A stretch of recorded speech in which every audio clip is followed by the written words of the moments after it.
The brass candlestick missed my temple by less than an inch and shattered the mirror behind me into a spiderweb of silver cracks. And in that single frozen second, staring at my own fractured reflection, I understood that the woman who raised me would rather see my face bleed than see her family name attached to a baby she considered a mistake. "Get out of my house," my mother screamed, her voice cracking with a fury I had never heard from her in 26 years of life. "And don't you dare bring that voiceless child anywhere near me." I did not know yet that the tiny heartbeat inside me, the one she called voiceless, the one she called a shame, would one day grow into the reason her entire empire came crawling back to my door on its knees. I did not know that 8 years later, my mother would sit across a mahogany desk from my husband, folding her hands like a woman in prayer, begging the very man she once called that nobody to spare the roof over her head. But I am getting ahead of myself, and if you are new here, welcome to Valentina's family drama, where I tell you the truth about what blood really means when money gets involved. So let me take you back to the night everything broke, and the 8 years it took to put it all back together on my own terms. My name is Odessa Calloway, and I grew up in a house on Ashford Lane in a suburb outside Charlotte, North Carolina. A house with white columns out front and a lawn so manicured it looked fake in photographs. My father, Bertram Calloway, built Calloway Home and Hardware from a single storefront into a regional chain of 11 stores across 3 counties. And my mother, Priscilla, ran the family like a business too, with quarterly reviews of our grades, our friendships, and eventually our marriage prospects. My younger sister, Genevieve, was the golden child, the one who did everything according to the family script, and I was the older daughter who asked too many questions and dated the wrong kind of men according to my mother's ledger of acceptable suitors. By the time I was 25, I had already broken off one engagement to a man my parents adored,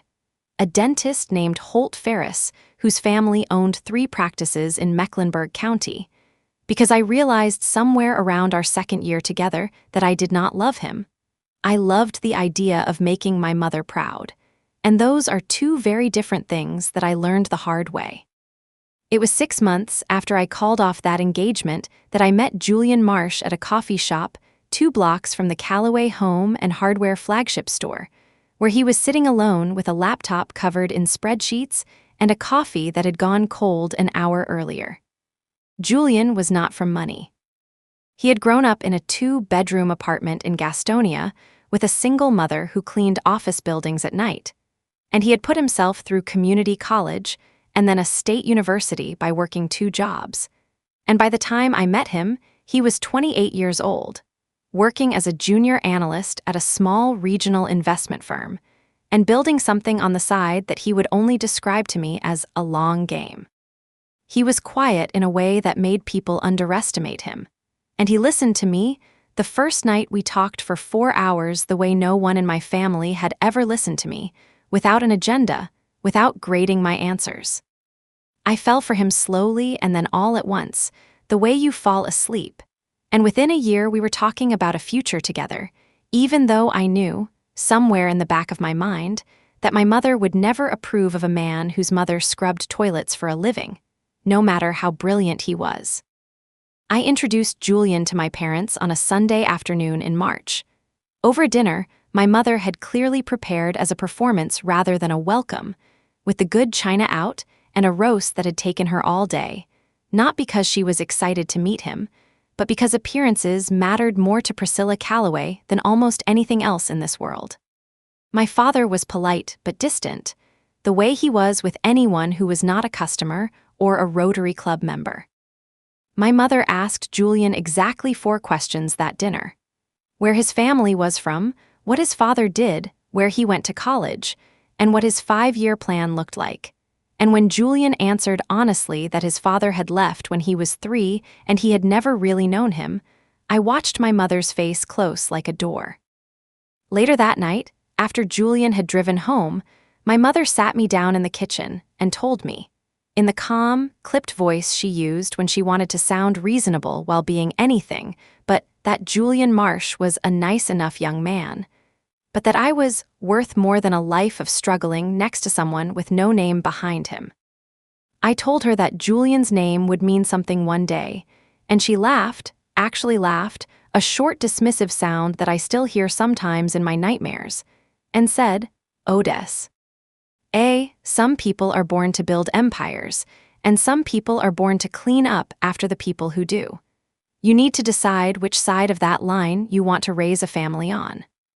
I did not listen to her, because by then I loved Julian in a way that made her warnings sound like static, and 18 months later, on a warm October evening in the backyard of his mother's small rented house in Gastonia, with twinkle lights strung between 2 dogwood trees and 40 guests who actually wanted to be there, Julian and I got married.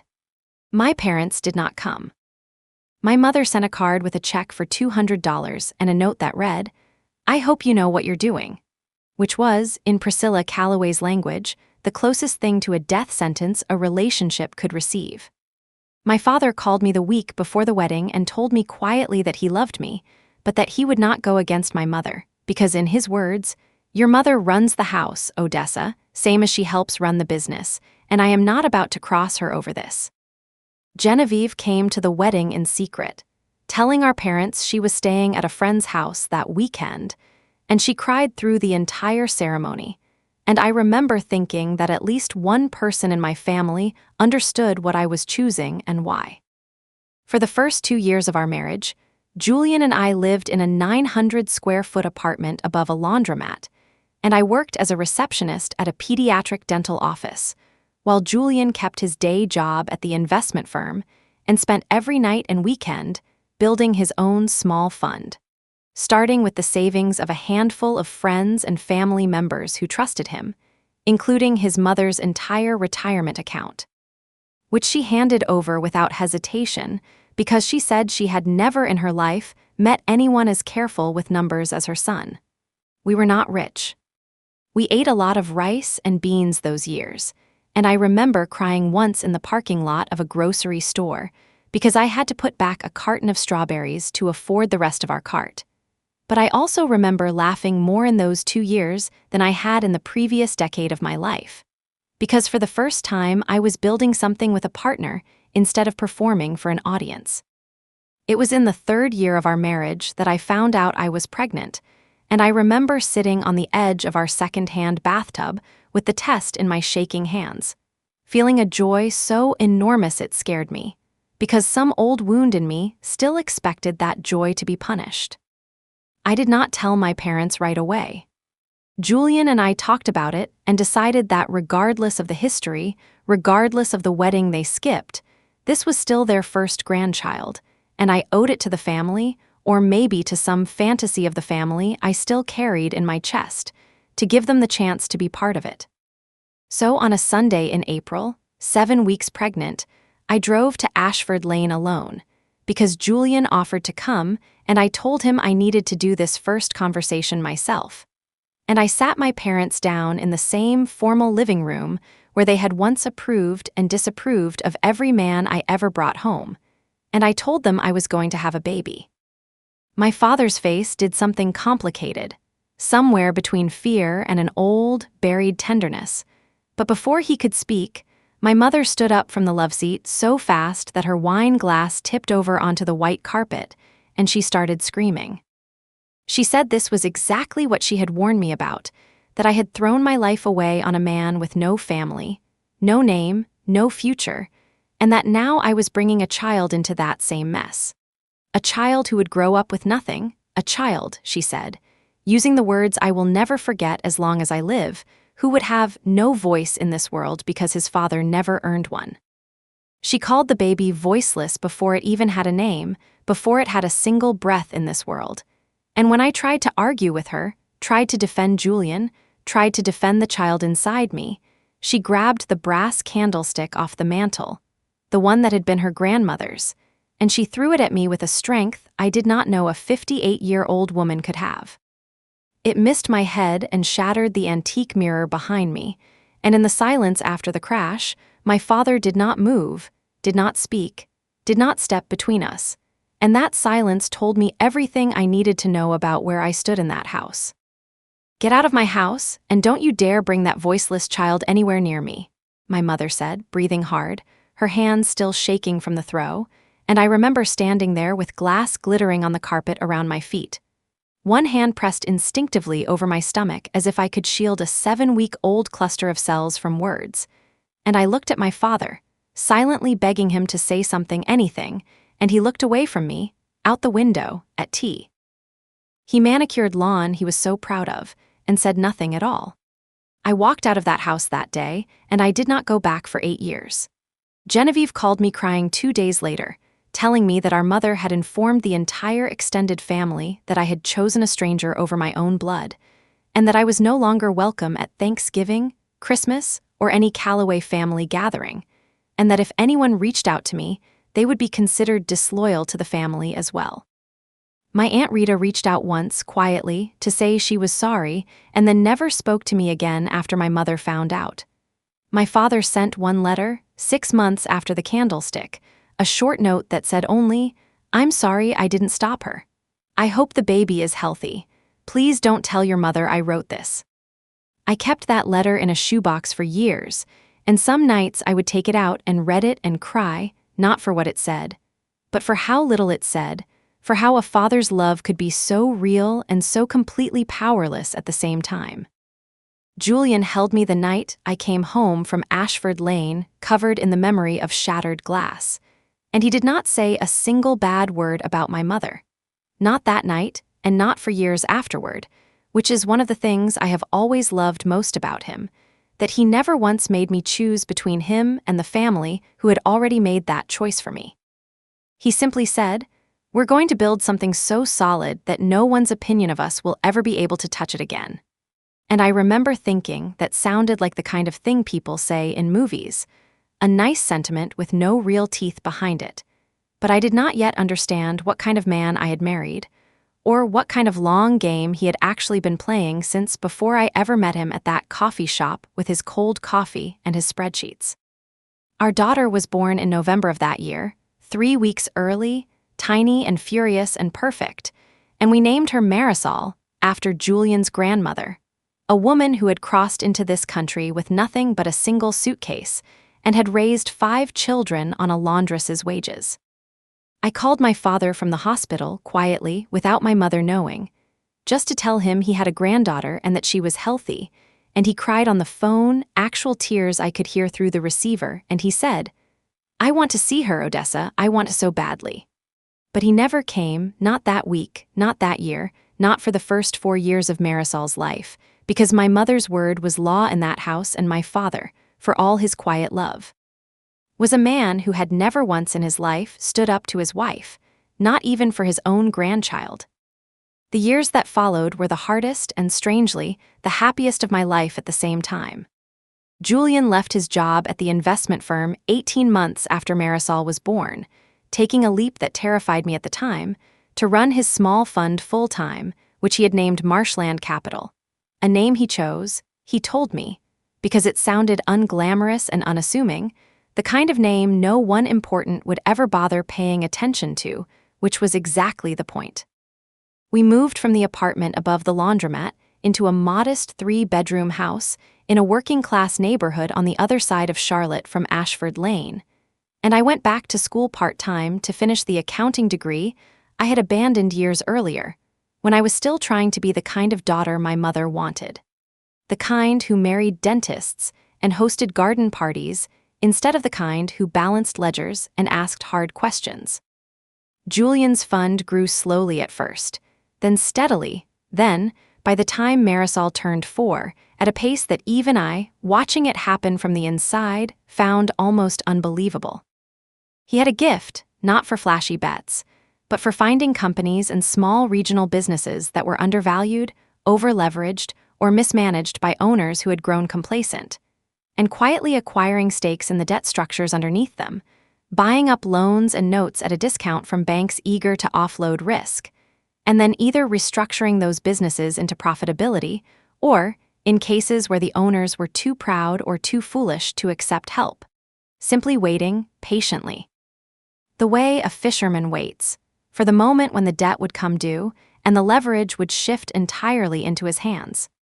I did not think much, in those years, about what kind of businesses Julian's fund was quietly acquiring paper on,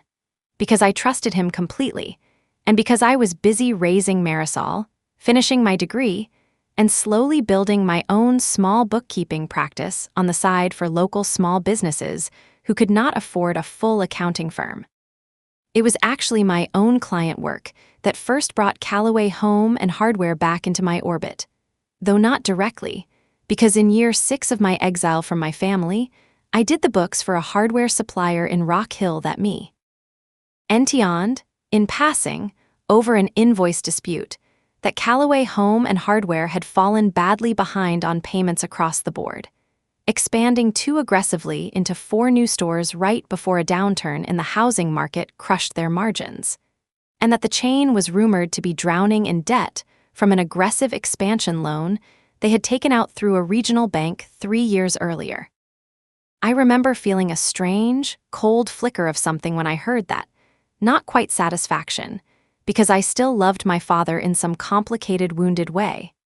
but something adjacent to it, a recognition that the empire my mother had once used as a weapon against me, the empire she said Julian could never build because he had no name behind him, was cracking under its own foundation, while the man with no name had quietly built something sturdier than she could imagine. I did not connect any dots at the time between my family's struggling business and my husband's fund, because Marshland Capital by then held positions in dozens of companies across the Southeast, and Julian, out of respect for the wound my family had left in me, made it a habit of never discussing the specific names of the businesses in his portfolio at our dinner table, treating that part of his work the way some men treat classified information, not to keep secrets from me, but to keep our home a place where old ghosts could not follow him through the front door.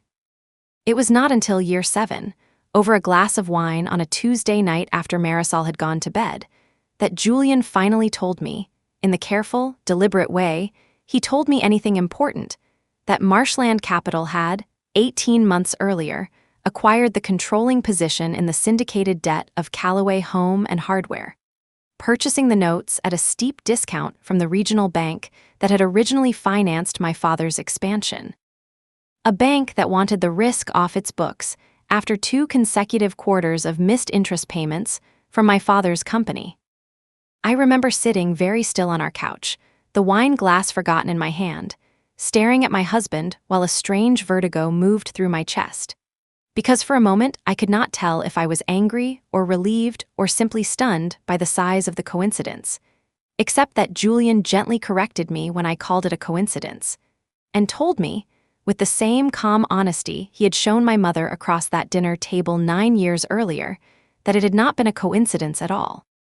He told me that 3 years into building Marshland Capital, once he had the capital and the reach to start being selective about which distressed debt he pursued, he had made a quiet decision to position his fund to eventually hold paper on Callaway Home and Hardware, not out of revenge. He was careful to say, not to hurt my father or even my mother, but because he wanted, someday, for our family to have the option, the choice, that had never been offered to us. The choice of mercy from a position of strength instead of the powerlessness we had been handed at that dinner table with the candlestick and the shattered mirror. I never wanted to destroy them, Odessa, he told me that night, taking my hand. I wanted us to be the ones holding the door, so that if it ever came to it, we could choose to open it instead of having it slammed in our faces again. I cried that night, not out of anger at Julian, but out of something harder to name, a grief for the 8-year-old wound in me that had never fully closed, and a strange, humbling awe at the quiet, patient way my husband had spent nearly a decade building a shield he hoped we would never have to use. We did not do anything with that information right away. Julian told me that Callaway Home and Hardware was current enough on its restructured payment plan that there was no immediate decision to make. And for another full year, life simply continued. Marisol started 2nd grade. My bookkeeping practice grew into a small firm with 2 employees, and my father sent a birthday card to Marisol every year through Genevieve, who had become the one thin thread still connecting our 2 households, since she had married a kind. unremarkable man named Foster Wexley and moved only 20 minutes from us, close enough that she visited in secret sometimes, always terrified that our mother would find out and turn her exile into a second casualty. It was Genevieve who finally told me, on a rainy Thursday afternoon over coffee at my kitchen table, 8 years almost to the week since the candlestick shattered that mirror, that things at Callaway Home and Hardware had gotten far worse than any of us realized, that 2 stores had already closed quietly the previous spring,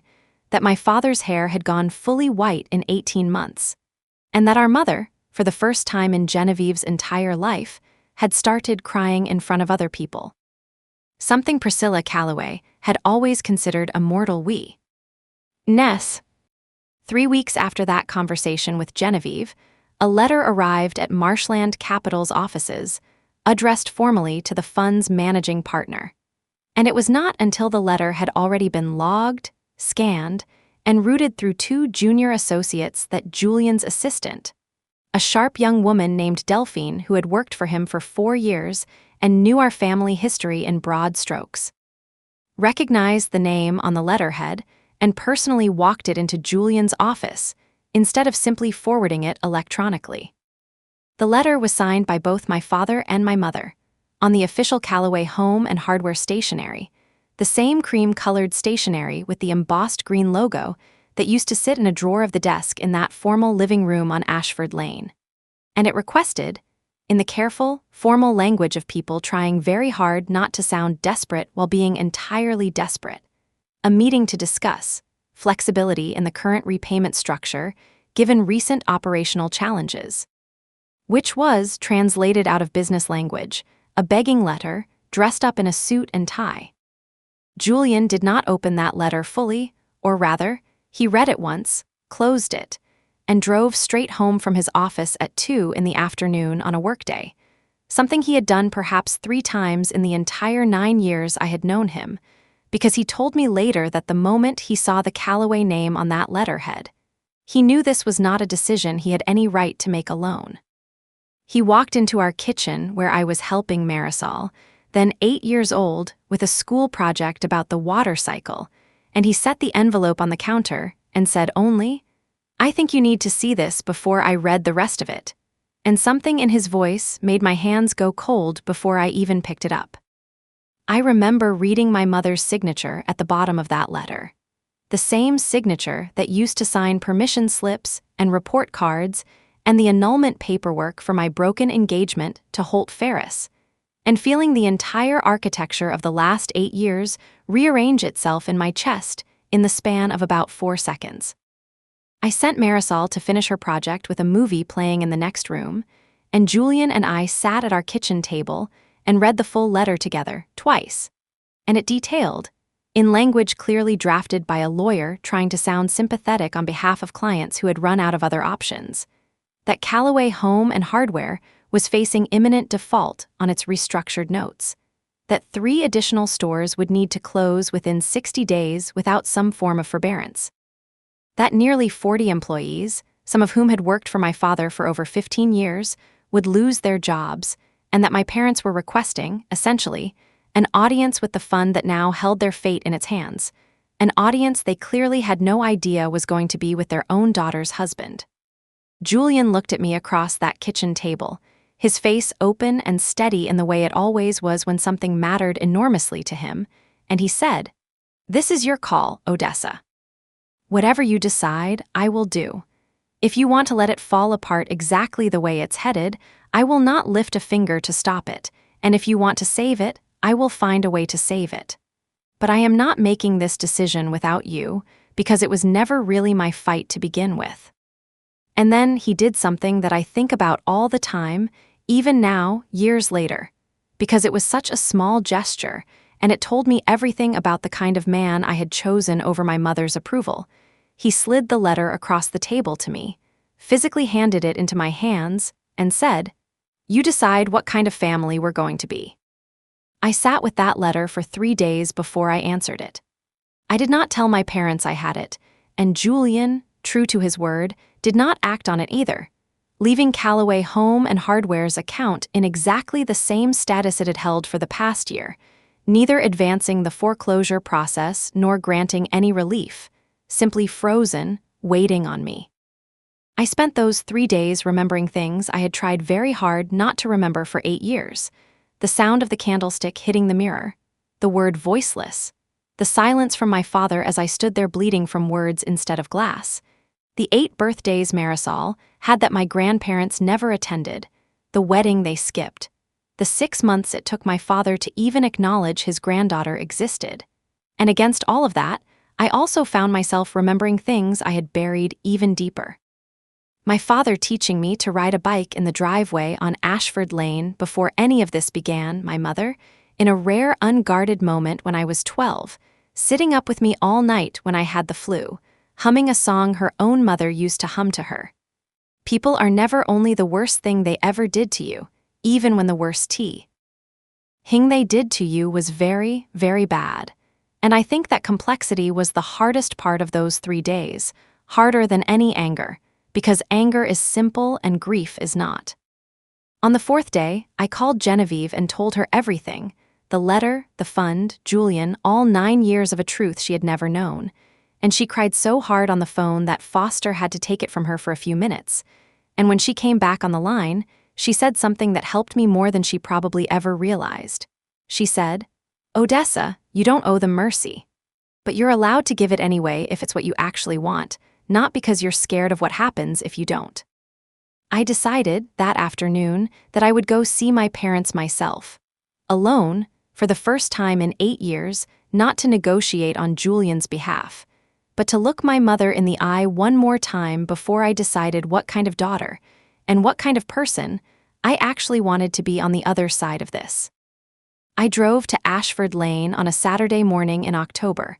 almost exactly 8 years to the day since I had first told them I was pregnant,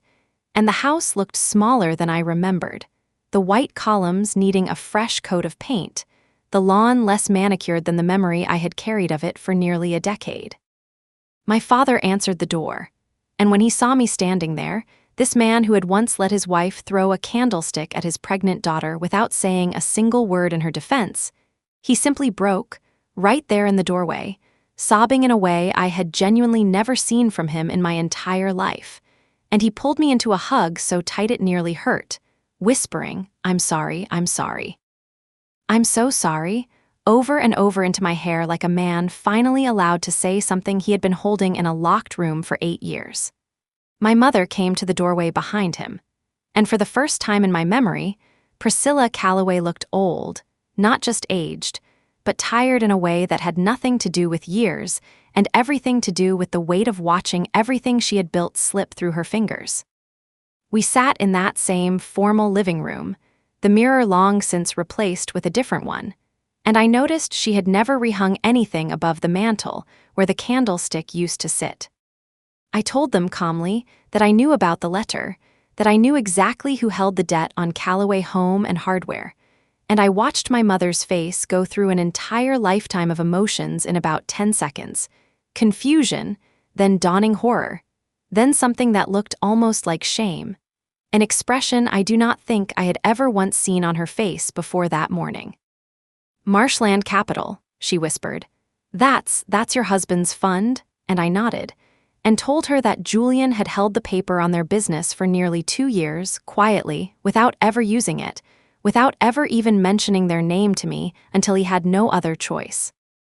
My mother started crying then, real crying, not the performative tears she sometimes used when she wanted something, but something raw and unguarded, and she said the words I had waited 8 years to hear in some form, even if they came out clumsy and cracked. "I was so wrong about him. I was so wrong about you. I called your baby voiceless, and I have thought about that word every single day since, because it was never her who had no voice in this world, it was me who refused to listen to yours. I will tell you honestly, because this is not a fairy tale, and I promised you the truth when you started watching this channel, that I did not forgive her completely in that living room, not in one conversation, not after 8 years of a wound that deep. But I did tell her that I was willing to try, on my terms, slowly, if she was willing to actually meet Marisol, actually know her, not as an apology performance, but as an actual grandmother building an actual relationship from scratch.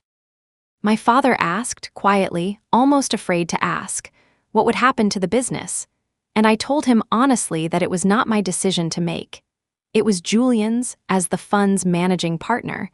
but that I would bring him their answer myself instead of a lawyer's letter, because whatever else was true, they still deserved to hear it from family instead of from a stranger with a briefcase. I drove home that afternoon and told Julian everything, and that night we sat down together and drafted our own letter back to Callaway Home and Hardware. And I want you to understand that what Julian offered them was not some fairy tale erasure of every debt, because that would not have been fair to the other creditors or even to my parents, who needed, I think, to actually earn their way back from the edge rather than be rescued from it entirely. The way rescuing someone from every consequence of their choices rarely actually helps them grow.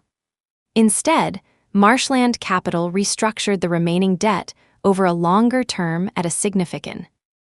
TLY reduced interest rate, enough to keep the 8 remaining stores open and the 40 employees, including a man named Odell who had worked the loading dock since I was in middle school,